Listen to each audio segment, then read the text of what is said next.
पाऊस पडायला लागला की मला काहीतरी क्रेझीचं खाऊ वाटतं आणि तेही होममेड पण गरमागरम. तर चला बघूयात आज काय बनवतोय. तर आज मी बनवणार होतो खिचडी भात. खिचडी भात बनवण्यासाठी मी इथं सगळं सामान काढून घेतलं होतं. बाहेर खूप पाऊस पडत होता आणि मी इथं खिचडी भात बनवत होतो. खिचडी भात मी बनवून घेतला होता आणि कुकरला लावला होता. कुकरमध्ये भात शिजला होता आणि लाईटच गेली होती. लाईट गेल्यामुळे मी टॉर्च लावून ते झाकण उघडून बघितलं भात शिजला आहे का. आणि पावसात भिजल्यामुळे तर मला सारखं आजारी असतो मी.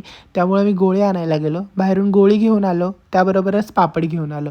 आता फोडणीचा भात बनवला आहे म्हटल्यावर पापड तर असणारच. पापड घेऊन आलो आणि ते पापड तळायचे होते. पापड तळण्यासाठी तेल टाकलं होतं, पण ते मी खूप जाळलं होतं तेल, म्हणजे ते खूप गरम केलं. त्यामुळे त्यातून धूर निघायला लागला, तुम्ही बघू शकता. त्यानंतर मी एक एक पापडांना पोहायला सोडलं आणि काही काही करपवले, काही काही चांगले काढले. तुम्हाला इकडे दिसेल. आणि पावसाळ्यात अशी जर थाळी असेल तुमच्यासमोर तर जेवायला खूप मजा येते. मला तर खिचडी भात, पापड आणि लोणचं खूप आवडतं. तुम्हालाही पापड आणि खिचडी भात आवडतो का? नक्की मला कमेंट करून सांगा. थँक्यू. बाय.